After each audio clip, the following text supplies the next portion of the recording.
I'm sure there is someone who's listening to this podcast and is yelling the answer at their audio listening device. I'm sure that's the case. I know that I would be if I knew the answer. And I probably will. I'm probably going to look this up after we finish. And then when I'm editing it, I'll be yelling at myself. You can always edit yourself in. That's true.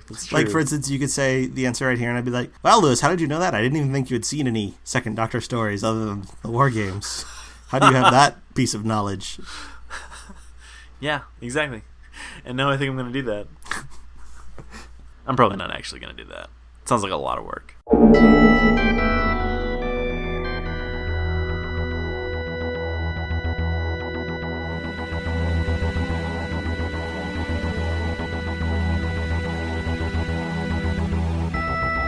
I'm Tom Dickinson. And I'm Lewis Midas.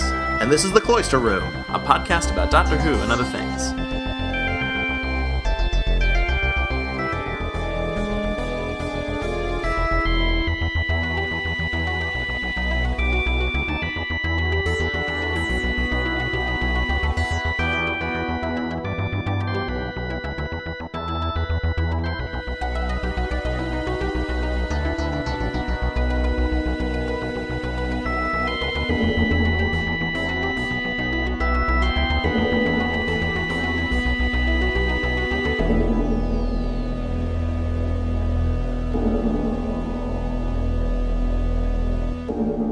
The War Machines. Yeah. So you're not all that familiar with the Hartnell era, are you?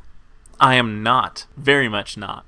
I think, now, unless I'm mistaken, the only ones you've seen are the ones you watched for this podcast, which are An Unearthly Child, Episode 1 only, and The Aztecs. Is that right? That is correct, I think. Both of which are from Season 1, whereas this is from Season 3. Right, yes. Well, we also watched the first Daleks story. Oh, that is correct. We did watch the Daleks, so a lot of Season 1.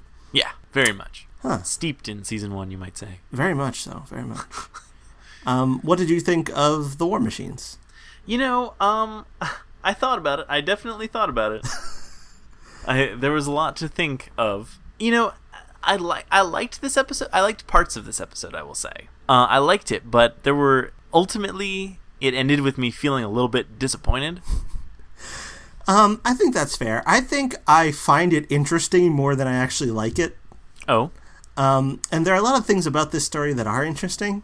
Mm-hmm. One of which presumably wouldn't be familiar to you, wouldn't be apparent to you as someone who's not familiar with the Hartnell era, is that this is the first ever Doctor Who story which features the Doctor on contemporary Earth dealing with some kind of sci-fi threat to Earth. Okay, I was not sure. I mean, that was actually something that I don't think I specifically I didn't specifically notice that when I was watching it, but it did seem very much like a more modern kind of Doctor Who that I've come to become accustomed to, and it was something that was very different. It was certainly different than anything I'd seen of the Hartnell era. Yeah, it's certainly the Doctor's role is very different. He very much is. He takes much more of a role that's like what he would eventually become. Yeah. Where he is definitely the hero. Yeah, and I was wondering how prevalent that was, and that was something that I noticed was different from pretty much every Hartnell story that I've watched. Was that he was taking an active role in investigating a sort of mystery, I guess you could say, for lack of a better word. Yeah, because in An Unearthly Child, he's not really doing much of anything, but in the Aztecs, he's basically just trying to get them back to the TARDIS, and then also in the Daleks, I forget what that story's called. The Daleks, yeah.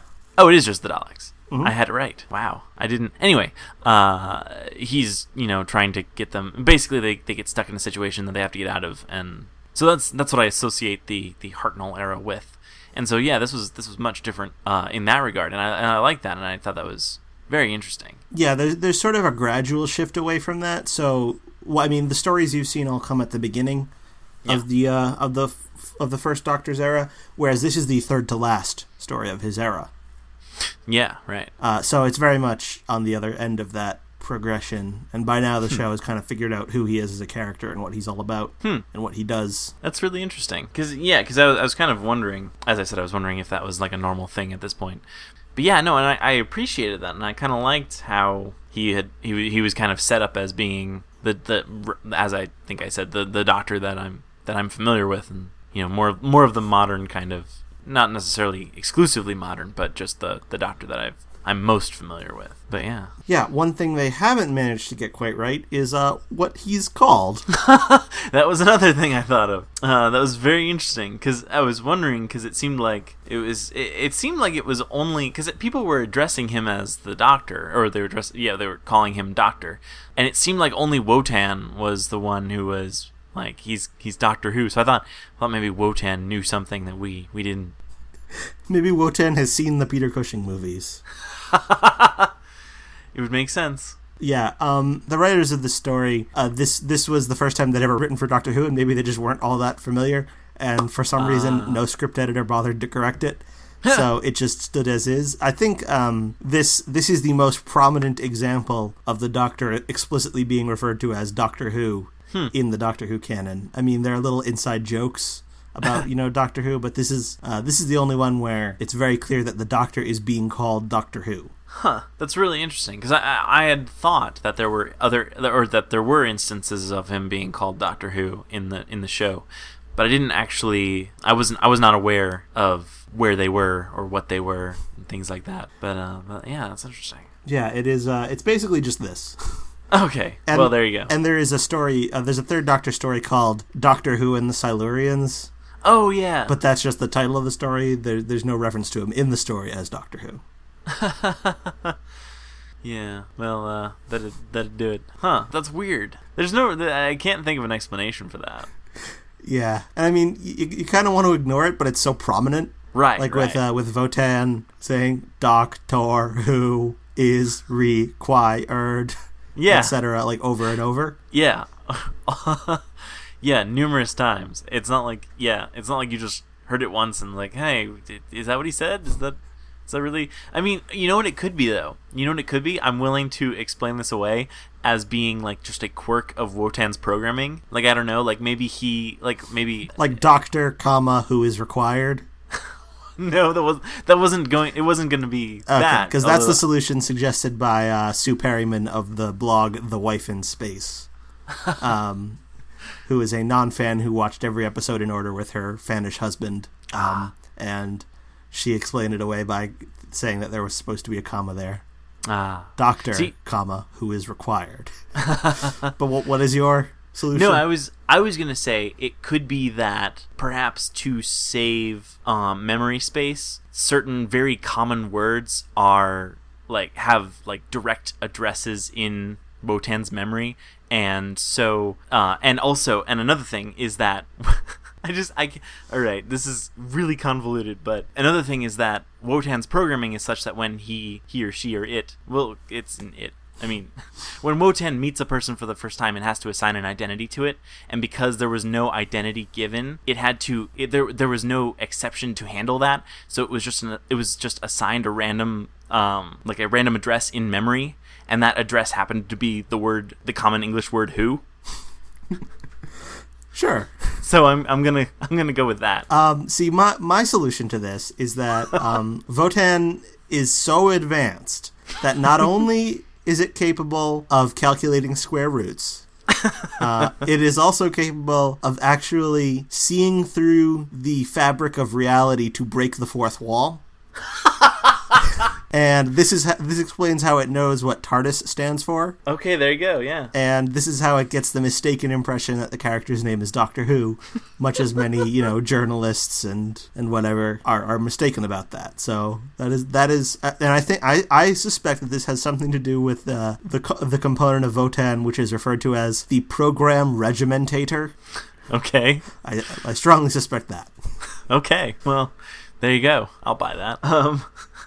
Well, yeah, and I guess that's a good explanation, because it solves my other complaint, which was why they never actually addressed how Wotan knew what TARDIS stood for. Well, I think the idea is supposed to be that it's just so advanced that it just knows.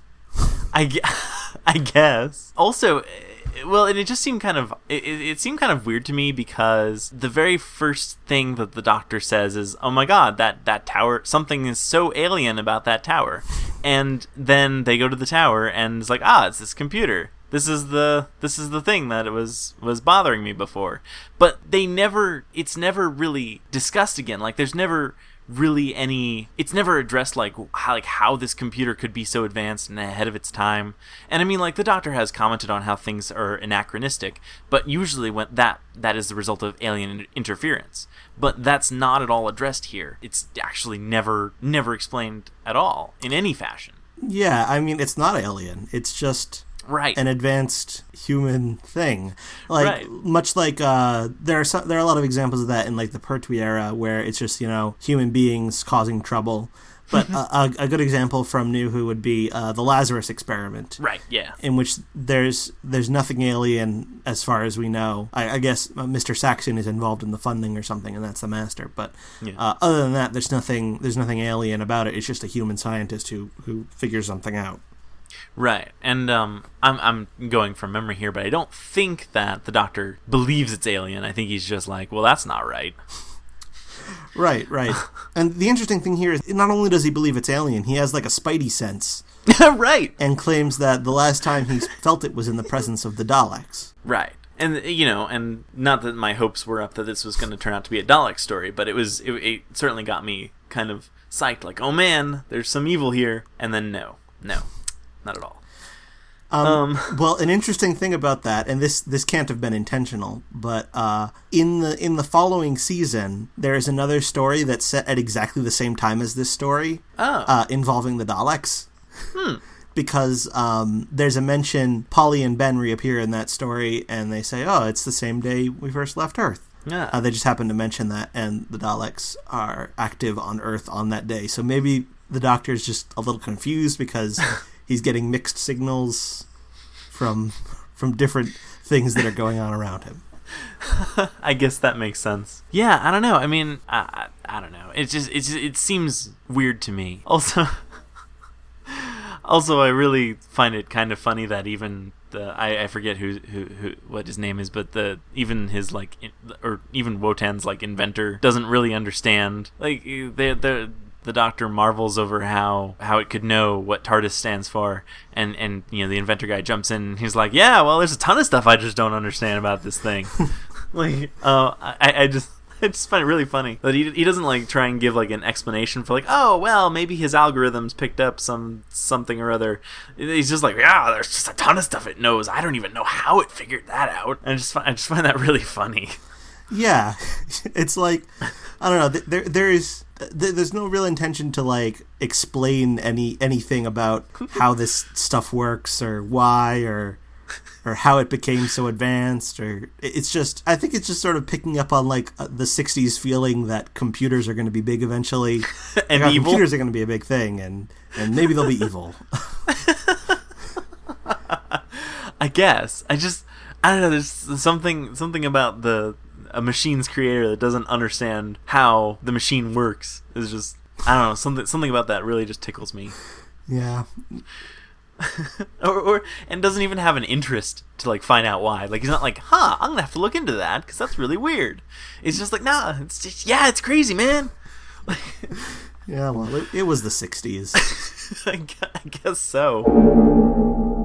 It certainly was the 60s, especially when Dodo wants to know where the happeningest nightclub in town is, and the Inferno. Instantly knows. I guess that's just like a thing everyone knows. Well, no, Polly is like a swinging 60s chick, true. So I mean, she's the one who would know. Right. Speaking of Dodo, what did you think of Dodo? Well, she wasn't really all that active in this episode. Well, she disappears halfway through the story. Right. And we are told that she has decided not to continue traveling with the Doctor after she does not appear in episodes 3 and 4. Right. So yeah, that's a thing. So is she not very well liked? Well, she is my least favorite companion in Doctor Who history. Oh, okay. And I don't know how widely held that opinion is. I know a lot of people hate Adric, but She didn't last very long on the show, and believe it or not, this manner of her leaving kind of befits her character. Oh. Because she's completely devoid of personality, just is a person who just happens to be around, and it kind of matches up with the way she first started traveling with the Doctor. Oh. Yeah, at the end of the story called The Mythmakers, which is set in France hundreds of years ago, the TARDIS rematerializes in contemporary London, and Dodo rushes in looking for a police box, doesn't have a very strong reaction to the fact that it's bigger on the inside, is told that it's a time machine, and she's like, I don't believe that. And then the Doctor accidentally dematerializes with her still inside, because he just forgets that she's there. And then when the Doctor and his other companion, Steven, say, oh man, we just totally kidnapped you by accident, she's like, I don't really mind. I'm an orphan, I don't have any parents, so no one's going to miss me, whatever. It's all right, it's fine. So I feel like this is the culmination of her character arc in a very real way. Which is something you may not appreciate, having not seen those episodes, but... obviously I didn't know any of that, but yeah, wow. That's pretty great. I just like the idea that she's just so easily forgotten. Yeah, I certainly got that sense. I didn't detect much of a personality from her, so I guess it's good that I wasn't missing anything. Yeah, no, that was it was really strange. I don't know. Yeah, she appears at the very end of the Massacre of St. Bartholomew's Eve, and then there are 4 stories that she's actually in the whole way through. And then her 5th story, she disappears halfway through and just sends her love at the end. And there's a widely held fan belief that she went on to die of syphilis. Okay. And this is because she there's a novel where she dies. Oh. And then there's also a novel where she gets an STD. There is no novel where she dies of syphilis, but fans don't care enough about her to get their facts straight, so they just sort of put together this, Dodo dies of syphilis meme, and that's just widely believed. As something that happens in a novel, even though it really doesn't. That's amazing. I think that is just wonderful. Oh goodness. Yeah. Okay. I'm down with that. I really like Polly and Ben though, personally. Yeah, they seem like interesting characters. I like the facial expression Polly makes at the beginning when she's complimented on being a good typist.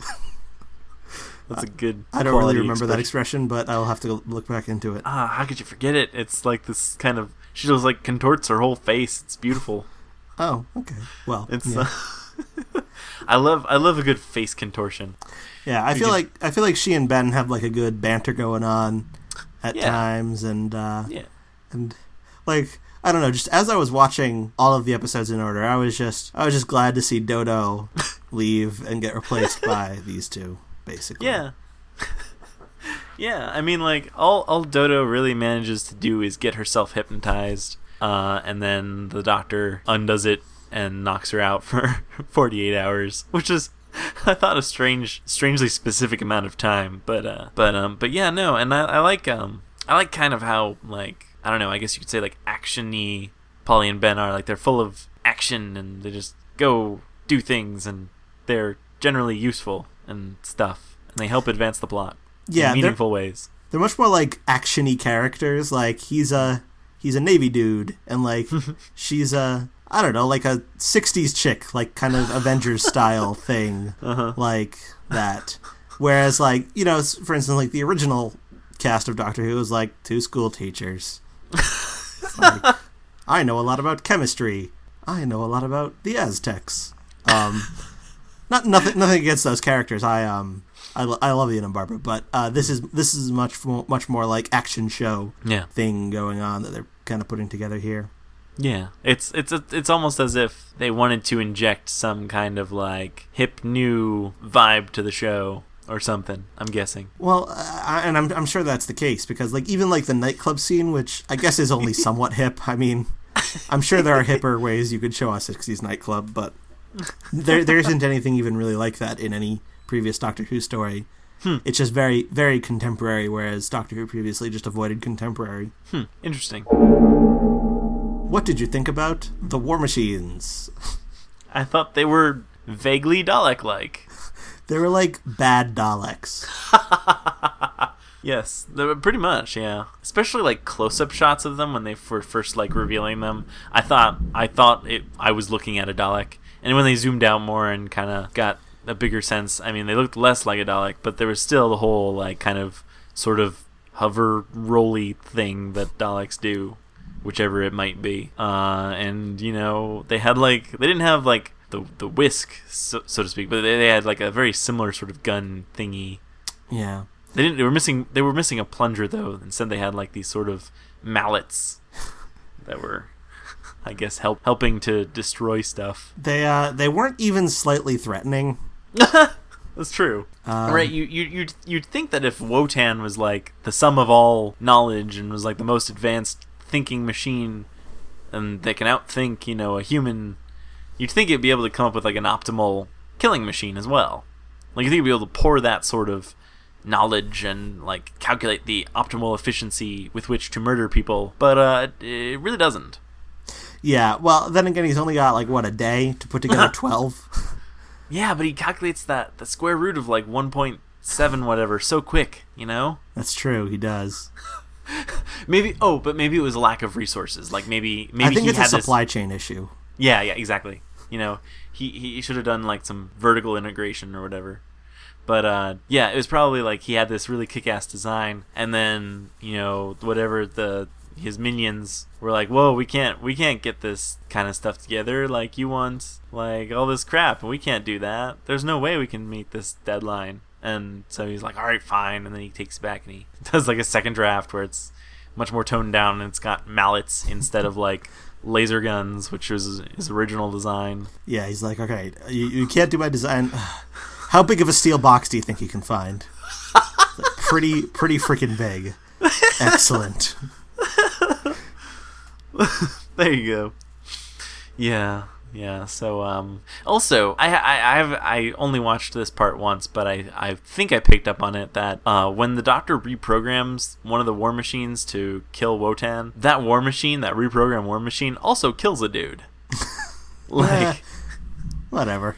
I mean, he was hypnotized, sure, but the hypnosis can be undone. So that's kind of not cool. It's kind of a sloppy reprogramming job.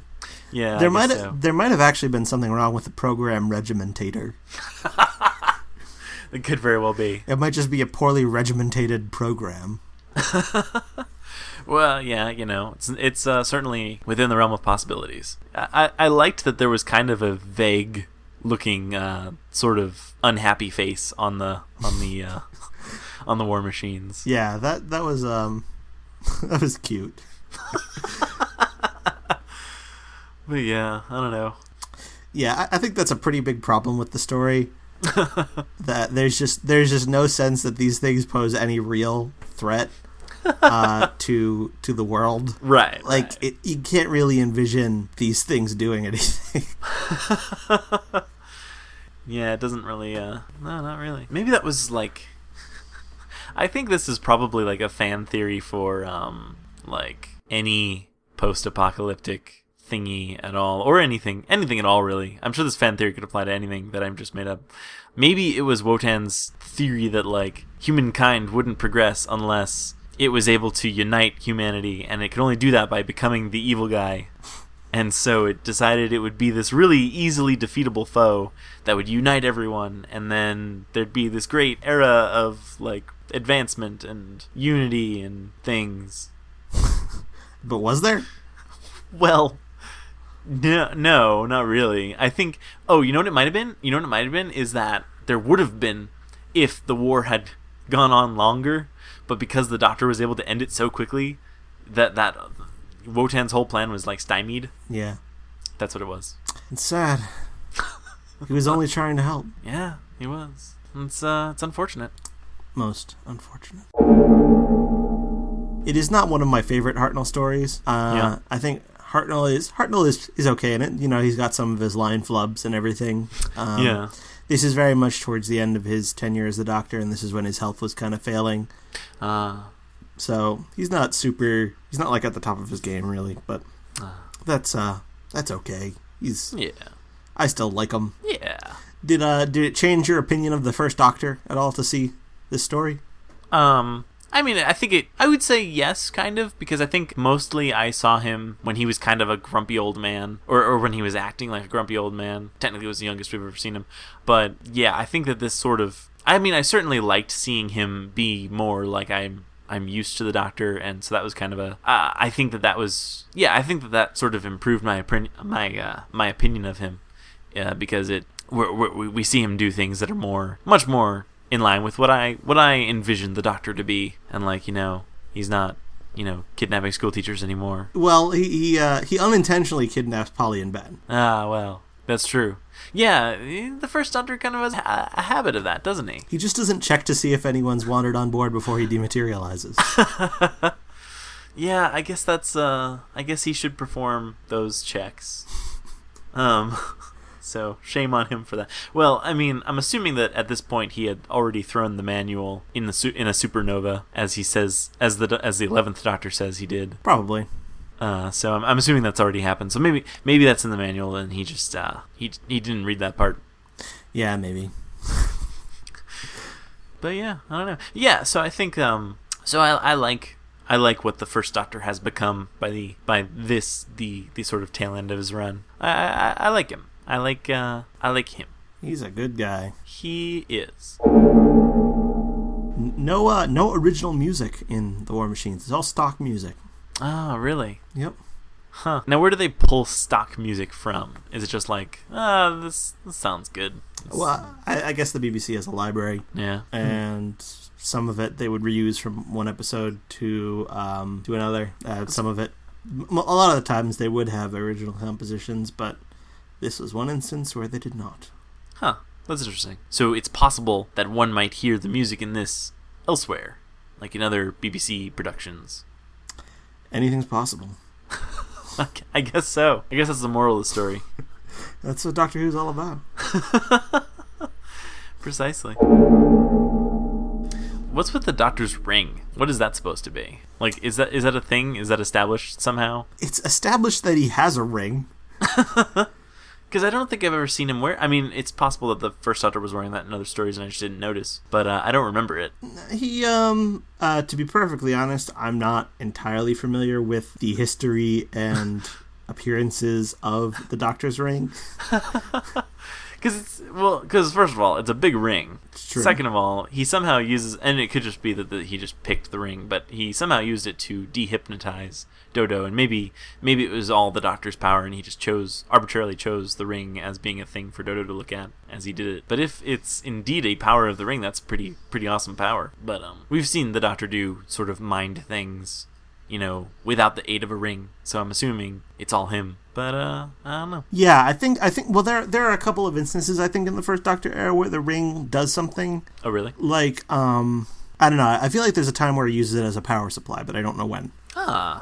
Maybe the ring. Maybe wait. When does the sonic screwdriver get introduced? I think that's in the second Doctor era. Now does the second Doctor wear the ring?